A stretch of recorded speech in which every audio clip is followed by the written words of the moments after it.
Well, first tonight, it was a tense day in the Lake County courtroom for a man who had pleaded guilty to killing his fiancée.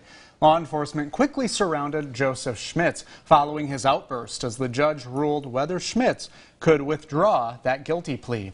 KELOLAND's Perry Groten spoke to Schmitz as he left the courtroom and then later by phone as he vows to appeal today's ruling. That's right, Brady. Now, Schmitz was originally charged with murder for the shooting death of Karina Booth at their home near Lake Madison back in 2016.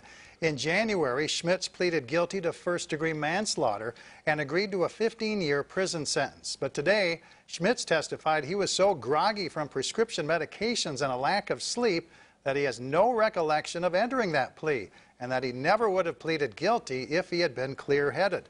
But the judge didn't buy Schmitz's story, and the plea will stand. Joseph Schmitz was still agitated following his courtroom outburst as deputies forced him into the elevator on his way back to jail. You have anything to say? Yeah, I'm supposed to meet with my attorneys. I'm supposed to meet with my attorneys. Yeah, I'm innocent. I'll meet with you anytime you interview. Look at this, Travis. Then just a couple of hours later, Schmitz called our newsroom to talk about the incident in the hallway.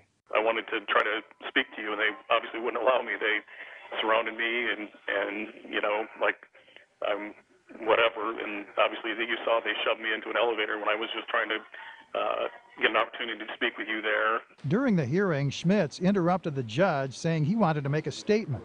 That's when courtroom security surrounded him.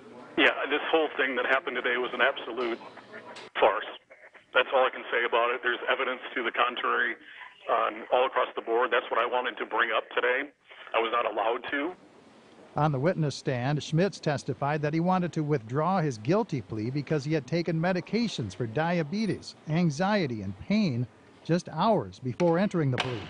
In handing down his decision today, Judge Pat Pardee said he saw no signs of Schmitz being impaired the day he stood in front of the bench and entered his plea that January day. I don't know how he can make a rendering like that. He wasn't in my mind or body that day. Schmitz says he shot and killed Karina Booth in self-defense. Schmitz testified that he always intended that his case go to trial so that he could have his day in court.